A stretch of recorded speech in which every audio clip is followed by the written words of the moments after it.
Olá, seja bem-vindo à TV LFG, o espaço onde vamos debater e esclarecer sobre os principais assuntos políticos e sociais em pauta no nosso país. Esta é a estreia do programa Cidadania Vigilante. Eu sou o jornalista Davi Paiva e hoje vamos tratar da tão debatida reforma da Previdência. Ao meu lado está aqui o jurista, professor, autor de mais de 60 livros, o deputado federal Luiz Flávio Gomes, que tem se dedicado bastante no debate sobre o texto proposto da reforma da Previdência proposto pelo governo federal. E aqui também o nosso convidado especial, o engenheiro especialista em economia Eduardo Moreira, eleito pela revista Época Negócios, um dos 40 brasileiros de maior sucesso com menos de 40 anos e um dos 3 melhores economistas do país, segundo a revista Investidor Institucional. Escreveu 8 livros, entre eles o best-seller Encantador de Vidas, livro que atingiu o primeiro lugar em todas as listas de mais vendidos do Brasil. Seja bem-vindo à TV LFG.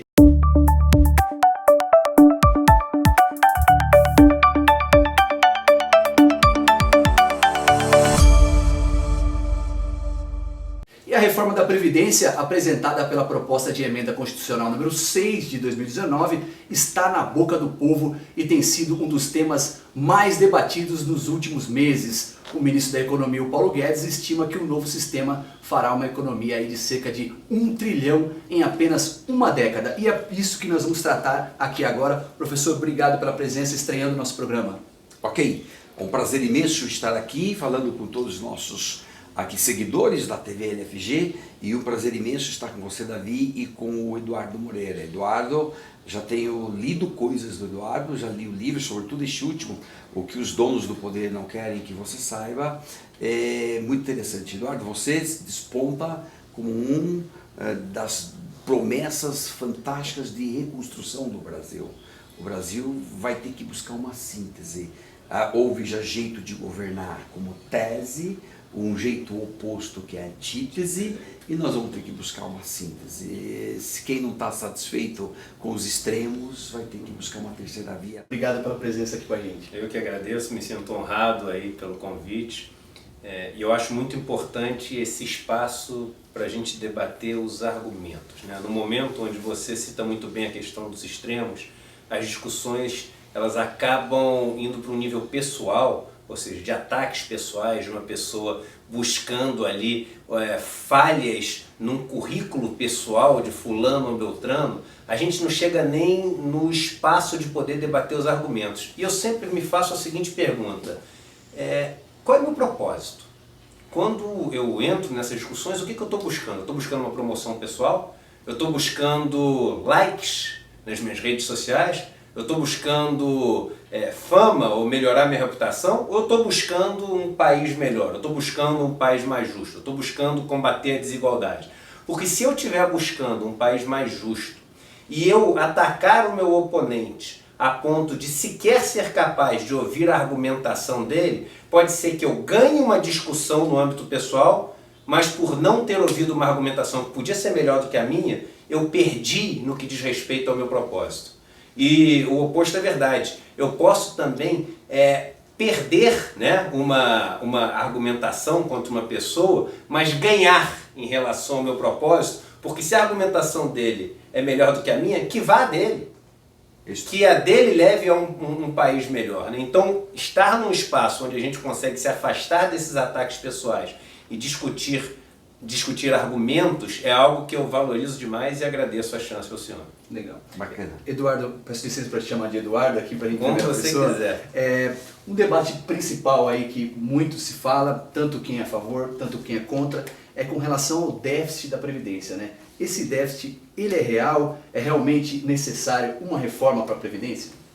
Olha que interessante, a gente está com mais de 2 meses de discussão de reforma, sentado aqui e discutindo se a Previdência tem déficit ou não. Como é que a gente pode, eu puxo sempre esse ponto, como é que a gente pode estar querendo mudar algo que transforma a realidade da vida de 100% dos brasileiros? O professor, o deputado, sabe que não são todas as questões que dizem respeito a mudar a vida de todos os brasileiros. Essa diz respeito a mudar 100% da vida dos brasileiros. E a gente sequer sabe responder com firmeza se existe ou não existe déficit. É só você dar um Google que você vai ver 10 respostas diferentes. Exato. Bem, o que acontece é o seguinte, existem 10 maneiras de calcular diferentes. As pessoas estão somando coisas diferentes e comparando laranjas com bananas. Se você compara só o quanto está sendo arrecadado de contribuição dos patrões e dos empregados para o regime de previdência social e o quanto está sendo pago em benefícios, sim, existe um déficit. E um déficit que ele sempre existiu e que é um déficit que existe em todos os países do mundo que tem um regime de repartição. Porque esse regime de repartição é um regime onde o governo banca um pedaço da conta. Porque é a seguridade social. É algo que traz uma segurança social, uma proteção social para as pessoas. E o governo banca um pedaço disso com seus impostos. E a Constituição brasileira é muito clara a esse respeito, nos artigos 194 e 195, o professor sabe melhor do que ninguém isso, onde ela diz o seguinte, nós temos uma seguridade social que é composta não só pela Previdência, mas pela Previdência, pela assistência social e pela saúde, que visa proteger o cidadão brasileiro que não tem mais as condições de oferecer a sua força de trabalho para ter o seu sustento. Isso, a Declaração dos Direitos Humanos, vai lá no artigo 22 e artigo 25, ela diz que todo cidadão tem que ter o direito de oferecer uma condição digna de vida para si e para sua família. Então vem a Seguridade Social, no artigo 194 e 195, fala que nós temos esse conjunto de seguridade, de assistência social, de previdência social, de saúde, que oferece essa segurança e que vai ser financiado por diversas fontes, diretas e indiretas, de patrão empregado e de governo. E aí, no 195, ele ainda estabelece, ele fala o seguinte, em contribuições que vão incidir sobre o faturamento, sobre o lucro, e aí o governo vem e lança uma contribuição chamada Contribuição para o Financiamento da Seguridade Social, com fins. Não tem como ser mais claro e mais direto do que isso. Lança outra que é Contribuição Social sobre o Lucro Líquido, contribuição social, o PIS/PASEP, e aí quando você soma tudo que está na Constituição de arrecadação e soma tudo que está na Constituição de benefícios que devem ser pagos pela Seguridade Social, você vai ver que até 2015 não existia déficit. Vamos lembrar que a gente está falando do regime geral da Previdência Social, o INSS. Na Constituição, no artigo 194 e 195, não estão ali o RPPS, que é o regime próprio dos servidores, e não estão ali o regime dos militares. Estão em outros artigos da Constituição. Mas a nossa Seguridade Social é aquela, é o que está na Constituição. A gente tem que ser fiel à nossa Carta Magna, senão não faz sentido nenhum a gente está discutindo qualquer coisa aqui. E aí você olha até 2015, você teve um superávit, em alguns anos um superávit muito grande.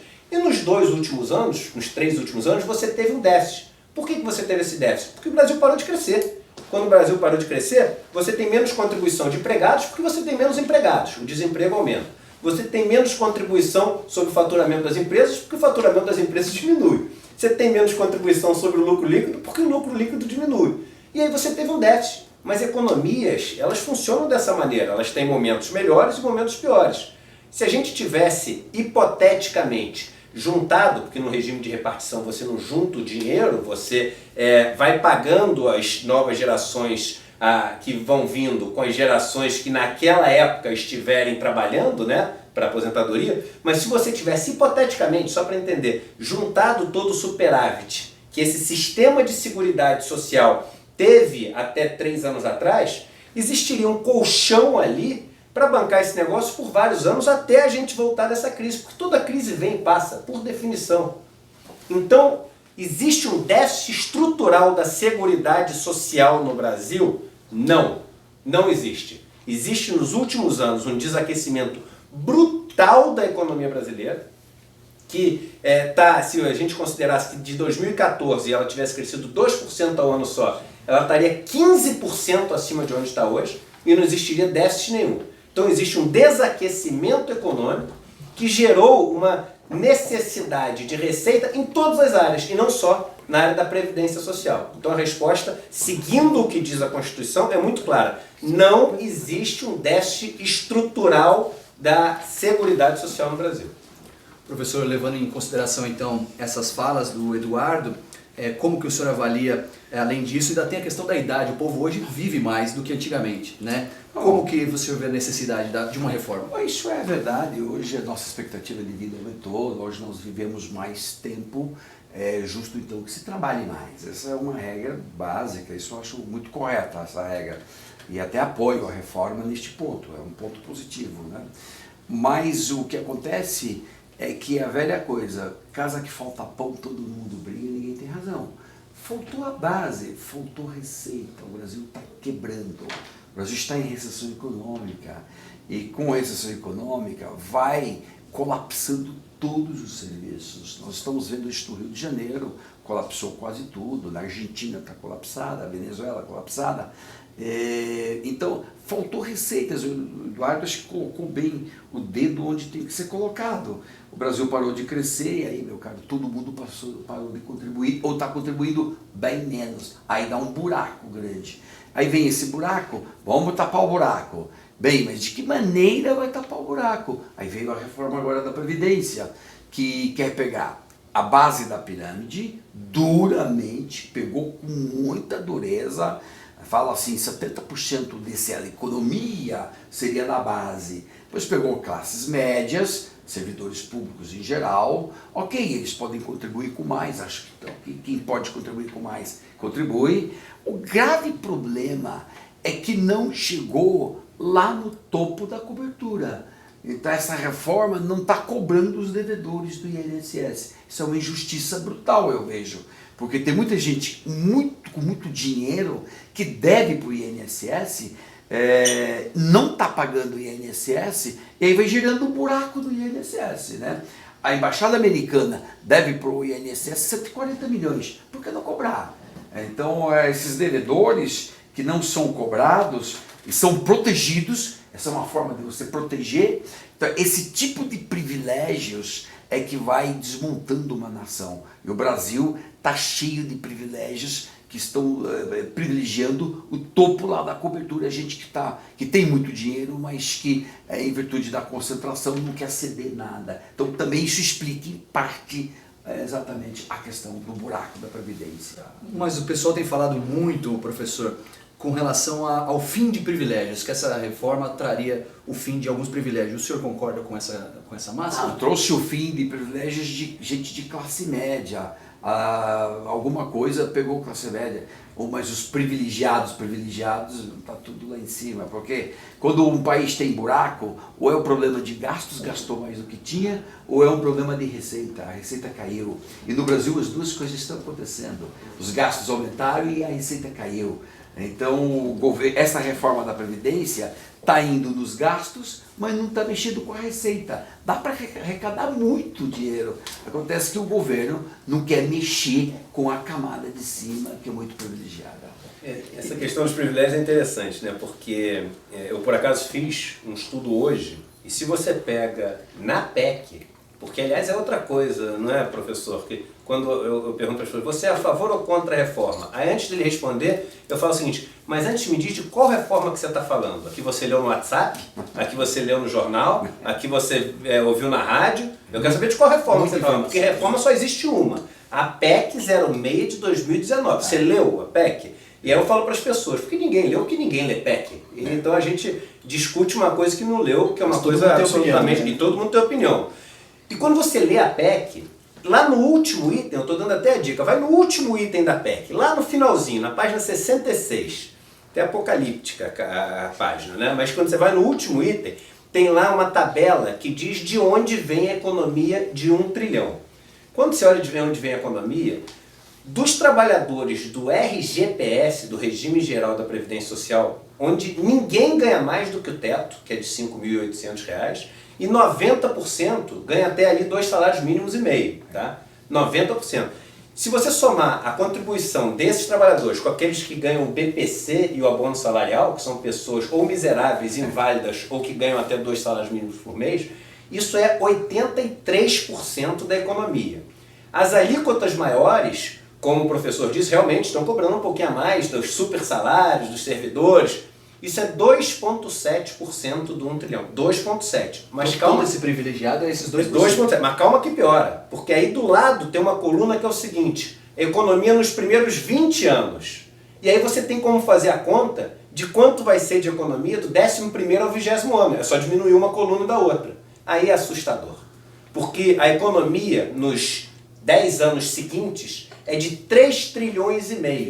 Só que desses 3,5 trilhões, 94%, todo mundo pode fazer essa conta. Aí lá na PEC, dá o Google, vai no último item. 94% vem dos trabalhadores do regime geral e do BPC e abono salarial. Ou seja, a contribuição dos mais pobres explode nos 10 anos seguintes. E você quer saber quanto vem de contribuição dos privilegiados? 0,4%. Em termos nominais, ela diminui.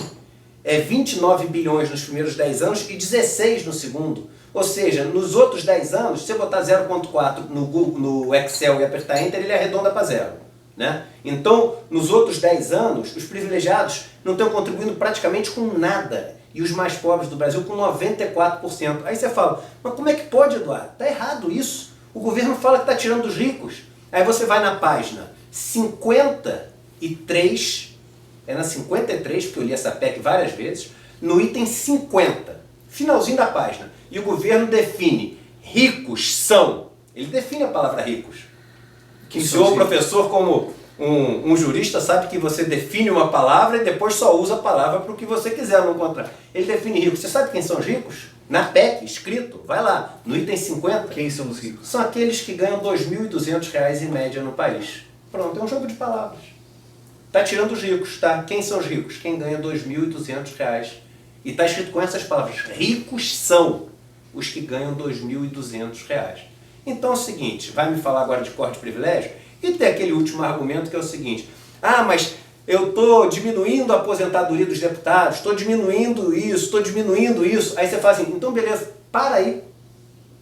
Para aí, por que você tem que diminuir os outros 94%? O que ele tem a ver com isso? E você tem que saber o seguinte, mas o quanto essas pessoas estão pagando por pessoa é muito maior do que o pobre brasileiro. É outra conta, me desculpe a palavra chula, mas estúpida. E por que é uma conta estúpida? Porque eu falo estúpida porque é insensível. Porque R$100 para uma pessoa rica não tem o mesmo valor de R$100 para uma pessoa miserável. R$100 para uma pessoa miserável faz a diferença entre viver e morrer. Entre passar um mês com dor ou passar um mês sem dor por causa de um remédio. Então você não pode fazer essa comparação do quanto per capita você está fazendo. Então é o seguinte, não acaba com privilégio, não mira em privilégios, e ela é, como o professor falou, um ajuste fiscal transvestido de reforma da Previdência, mas é um ajuste fiscal em cima da base da população brasileira. Professor, e esses números, quando a PEC estava sendo votada na CCJ, estavam sob sigilos, né? O governo se recusava a oferecer, nós pedimos esses números, e o prazo que o governo tem para oferecer a resposta de 30 dias vencia no dia seguinte. Então, minha postulação na CCJ foi, aguarde até amanhã já tem números, a gente então vai falar em cima de todos os números. Não, deliberaram votar de imediato, então acabou votando e passou na CCJ. Acontece que os números agora estão revelando todas essas coisas que o Eduardo está aqui pontualizando. São coisas escabrosas, ou seja, vai pegar mesmo, os de sempre serão pegos por esta reforma, e a camada de cima, o topo, os privilegiados verdadeiros não estão sendo afetados. E isso, aliás, não é só na reforma da Previdência, ela é um ponto de partida para uma bela discussão, que é a desigualdade brutal geral em todos os lugares. A reforma só evidencia uma desigualdade brutal. Aliás, é um livro recente, né, Eduardo? Você está escrevendo um livro? Estou escrevendo, lanço agora no mês que vem um livro com o título Desigualdade. Desigualdade. Isso. Que bacana, esse eu já quero ler logo. Esse é um livro que está bacana. Professor, e na Comissão de Constituição e Justiça, para a população entender melhor, é uma análise de constitucionalidade. Isso, então nós fazemos análise desse ponto constitucional, Eu entendo que tem muitas inconstitucionalidades na proposta. Pode citar algum? Levantei, o BPC, por exemplo, é uma inconstitucionalidade brutal, que você está matando o velhinho miserável. Isso é inconstitucional, você tira a dignidade humana, você está matando. O trabalhador rural, é desigual o tratamento que está para ele. Então, a capitalização do modo como foi proposta, não tem base nenhuma, capitalização só privada, tirou o empregador, tirou o Estado como provedores. Então, há muitos pontos ali, sobretudo a desconstitucionalização, que então deixa por conta, as reformas futuras deixa por conta do governo fazer as reformas sem participação do legislativo praticamente, ou uma participação mais facilitada. Então todos os pontos nós levantamos, eu levantei 15 inconstitucionalidades, fiz meu voto separado, apresentei meu voto separado, e ele então agora vai para a comissão seguinte, para debate esses 15 pontos. E muita gente diz, professor, a gente viu muito nas redes sociais isso, não, mas porque esses pontos poderiam ser tirados depois, mas na verdade a CCJ era o local apropriado. Era o local, né, já para debater e tirar aquilo que é flagrantemente inconstitucional, já deveria ter sido tirado, né? Não, preferiram deixar. Então, pelo menos o nosso voto separado vai para lá. A reforma, de qualquer maneira, vai passar, hoje já tem um clima muito favorável, já se nota isso nitidamente. Vai passar, não do jeito que foi proposta, vai passar mais enxuta, mas vai passar. Então, eis o tema. Vamos aí agora aguardar essas discussões na comissão especial e depois o plenário. Aí vai para plenário e nós estaremos votando tudo isso aqui. Eu, de minha parte, vou votar favorável aos pontos que eu acho correto, mas eu vou dar um jeito de tirar as barbaridades todas que a gente está falando e que o Eduardo pontualizou agora há pouco. Eduardo, um dos pontos que causa muita confusão na cabeça da população é com relação ao tempo de contribuição, né? O governo está alterando esse tempo de contribuição, como é antes, como vai ficar, o que o senhor pode dizer sobre isso? Vamos lá. Hoje no Brasil, se você não conseguiu juntar os 35 anos de contribuição, se é homem, ou 30 anos de contribuição, se você é mulher, mas se você já tem 65 anos de idade, se é homem, e 60 anos, se é mulher, você pode pedir uma aposentadoria se você conseguir comprovar 15 anos mínimos de contribuição. O governo, e aí o que acontece? A maior parte da população pobre se aposenta com a idade mínima, 65 anos ou 60 anos, no caso de homem e mulher, comprovando os 15 anos de contribuição. E por que eles se aposentam por idade e não se aposentam por tempo de contribuição? Porque esse povo trabalha menos? Você acha que o povo pobre do Brasil trabalha menos do que o povo rico? Não é porque trabalha menos, é porque ele consegue comprovar menos, porque ele trabalha na informalidade. O trabalho informal está batendo recorde no Brasil. E com a reforma trabalhista, vai aumentar a informalidade, os trabalhos temporários, os trabalhos intermitentes, tudo isso, e esse mundo novo que a gente está vivendo, onde as pessoas fazem home office, ela faz o que antigamente chamava-se de bico, hoje não é tanto bico, né? Uma coisa meio que padrão, que o cara trabalha um pouquinho em casa, vai ali, aí pega o Uber, desce, vai pegar os filhos na escola. Então essa informalidade aumentou. E o governo pegou uma população que está mais informal, mais desempregada, e aumentou de 15 para 20 anos o tempo de contribuição. O que isso vai fazer? Vai fazer com que o pobre não consiga se aposentar. É isso que as pessoas têm que ter na cabeça. Essa economia está vindo das pessoas não conseguirem mais se aposentar. E aí não é economia, gente. Isso é matar. As pessoas ficam mais velhas no país. Porque você está tirando de uma pessoa que não tem os meios de produção e não tem a força de trabalho, você está tirando o pouco de dinheiro que ela tem para se sustentar. Então, aumentar de 15 para 20 anos é um crime contra as pessoas mais pobres desse país, principalmente, esse é o agravante, entrando neste mundo que a gente está entrando, onde a informalidade só tende a crescer por conta das novas relações de trabalho. Falando em informalidade, professor, mas o governo anuncia que essa reforma pode gerar aí 4,3 milhões de empregos. É possível isso? Como que o senhor vê esses dados? Não, esses dados de gerar empregos são os mesmos dados que o Meirelles anunciava quando fez a reforma trabalhista. Ele anunciou 6 milhões de empregos. Todo mundo sabia que não era verdadeiro isso. São empregos também de péssima qualidade. Não é verdade. A reforma da Previdência vai ter alguma repercussão, mas no fundo, a reforma da Previdência, gente, é para deixar dinheirinho ali para que o Brasil possa pagar seus juros. É exatamente, perfeito. A questão é essa central, porque esse 1 trilhão, se pelo menos fosse dividido, né? Vamos dividir 1 trilhão, ajudar 100 milhões de pessoas com 1 trilhão. Nada, 1 trilhão é uma garantia a mais para pagar os juros. Agora, de qualquer maneira, o Brasil também fez a dívida, tem que pagar esses juros. Eu também não sou contra que o Brasil pague juros. Agora, poderia fazer acordo nesses juros, de É isso, professor. É o que eu digo o seguinte, quando o rico deve para o Estado, ele não renegocia a dívida com refis, com tudo que ele pode para renegociar? Tudo. Eu não conheço um rico que deva muito dinheiro e que não renegocie com o Estado antes de pagar. Agora, quando o Estado deve para o rico, não pode sentar para conversar? Por quê? É isso daí. Não é isso? É exatamente isso. Aliás, os refis, mais de 30 refis nós já fizemos no Brasil. Ajuda É todo isso mundo. aí. O rico que mandou dinheiro para fora dos paraísos fiscais, estava tudo lá fora do fisco, não pagou imposto, né? Aí de repente, não, vamos pegar esse dinheiro, O que faz o rico? O rico já fez uma lei de repatriação, pagou uma parte. Então agora, quando ele é credor, não tem conversa. Tem conversa. Equador conseguiu 40% de desconto, Grécia conseguiu 30% de desconto nas dívidas. Então dá para negociar essa dívida para o Brasil sair desse buraco. Porque no fundo o buraco é pagamento de juros e isenções fiscais, renúncias fiscais e subsídios. E dinheiro barato exatamente para esses endinheirados. Gente bilionária que tem isenção fiscal. Oh meu Deus, mas está errado isso. É injusto. Realmente, o sistema é extremamente injusto. Nós temos que ir mostrando isso para a população.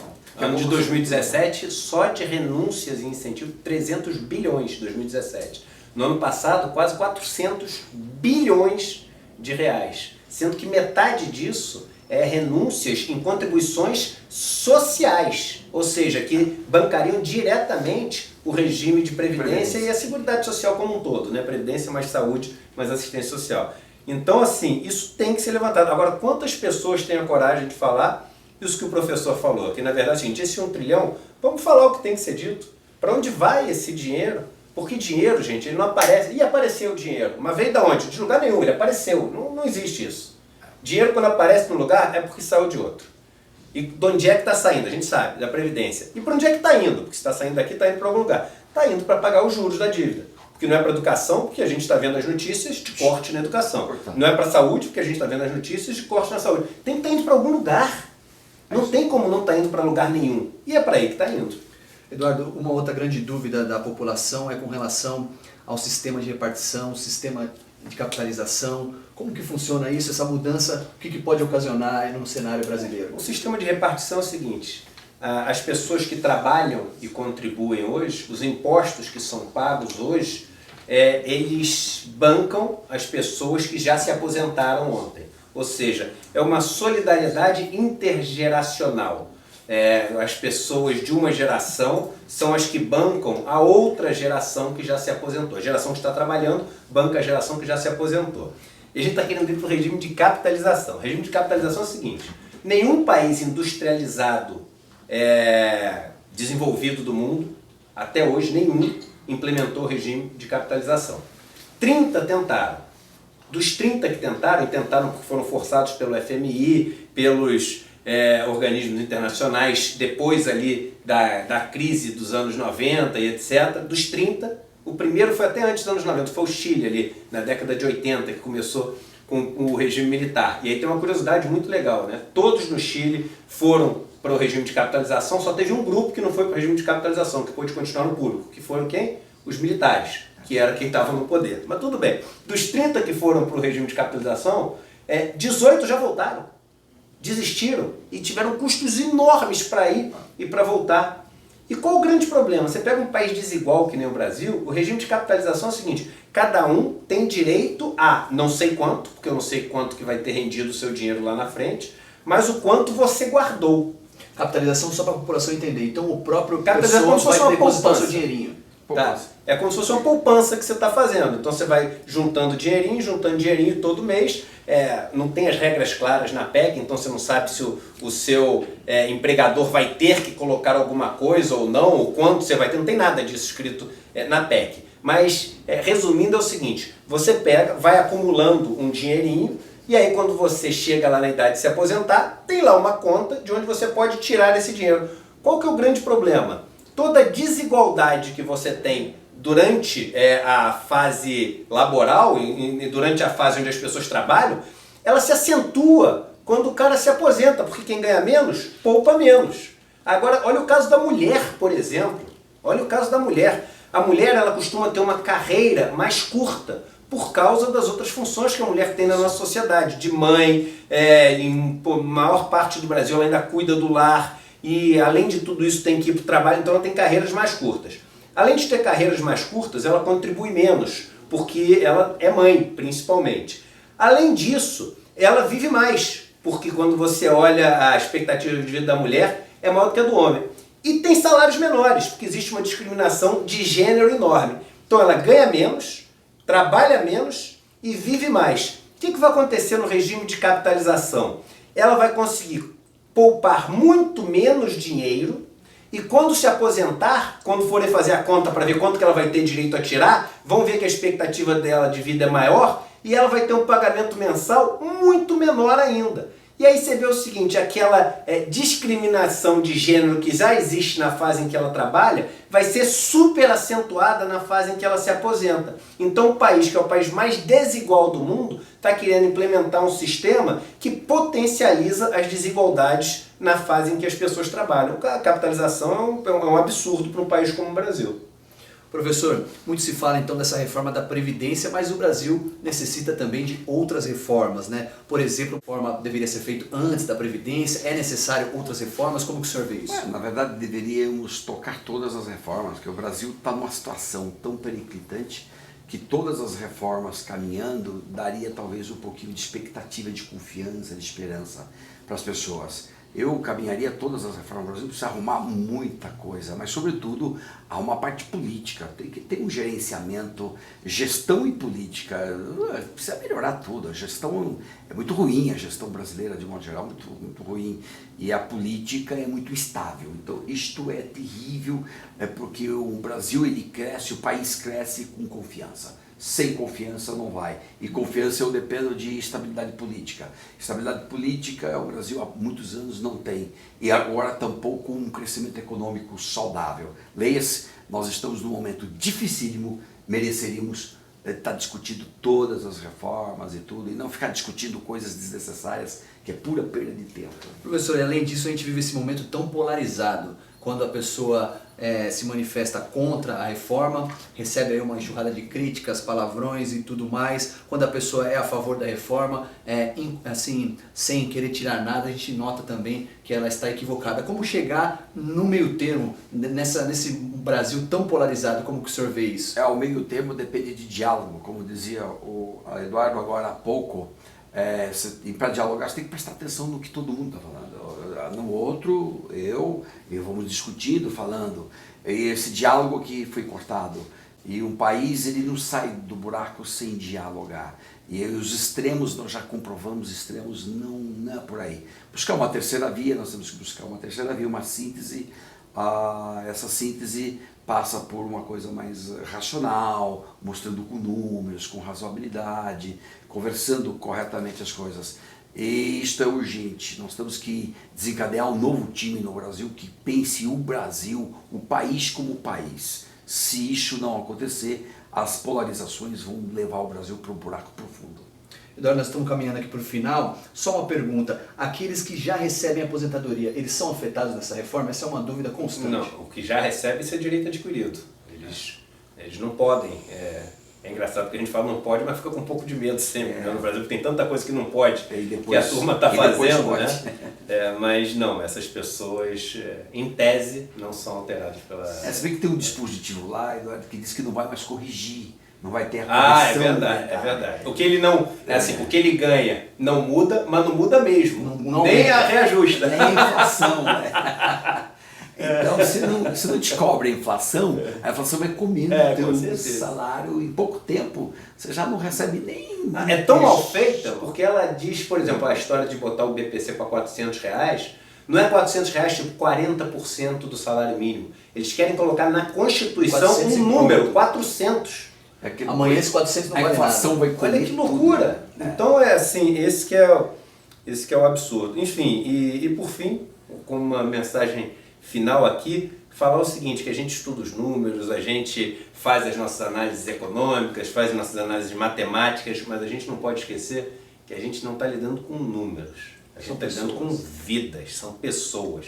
E nós não somos seres econômicos, nós somos seres humanos. E o mínimo que se espera das pessoas que estão decidindo o futuro de 200 e poucos milhões de pessoas é saber que quando eles fazem um corte aqui e vem o negócio cair 10%, às vezes ele pode estar matando 10 mil pessoas, pode estar matando 20 mil pessoas. E ele tem que ter esse cuidado de saber que números ali são vidas. Então, olha só uma dica para a população. No meio desse monte de informação, como você disse, tem a reforma do WhatsApp, tem a reforma do jornal, tem a reforma dos polos que se apresentam. Como a população pode ter mais consciência, buscar informação mais? Qual é a dica que você daria para quem está em dúvida ainda? Olha que engraçado, eu nunca deveria dizer lei a PEC, eu sou contra essa reforma, até talvez um pouco de uma forma mais ampla até do que o professor, nós dois pensamos igual muito do que a gente pensa, e sei que a PEC que foi enviada para o governo, para as pessoas, para o Congresso, para ele poder analisar, é uma PEC que defende a reforma. É uma PEC que quer mostrar para as pessoas como a reforma é boa na visão deles. Então eu nunca deveria dizer para as pessoas, lê lá a PEC, mas eu acho que o negócio é tão gritante que até lendo a PEC, que é uma coisa teoricamente para defender a reforma, as pessoas vão chegar à conclusão de que a maior parte do que está escrito ali é criminoso com a maior parte da população brasileira. Então a dica que eu tenho para elas é a seguinte, leiam a PEC 6 de 2019. E já começo por esses pontos que a gente falou aqui na nossa conversa. Professor, para encerrar, o que a população pode esperar do trabalho do deputado federal Luiz Flávio Gomes com relação a esse tema? Que dedicação, já temos várias propostas de emendas, algumas emendas para corrigir aqueles pontos que são mais absurdos, né? E no final a reforma vai passar, o clima geral do Congresso é de passar, porém, cuidado, vai devagar, não espere que com esta reforma o Brasil entrou nos eixos, calma, vamos devagar, precisamos de outras reformas, tem que ajustar mais, e o sistema ainda continua muito desequilibrado, nós temos que buscar mais equilíbrio. E o governo precisa começar a pensar mais nas receitas. Por hora, só pensa em gasto, corte de gasto. Tem receita, tem devedor do INSS que tem que cobrar, devedor da dívida pública, 2 trilhões você tem que cobrar, você tem corrupção para atacar, que está levando 200 bilhões por ano. Você tem que atacar muita coisa para fazer receita também. Né? Então, vamos cuidar das duas coisas, receita e gastos, aí vem equilíbrio. Obrigado, professor. Obrigado, Eduardo, pela presença. Este livro do Eduardo, olha, é o último livro dele, aqui, ó, que os donos do poder não querem que você saiba. Tá bem? Este livro, eu tenho ele aqui, agora vou ter o prazer de ter o livro autografado. Né? Avante, vamos juntos.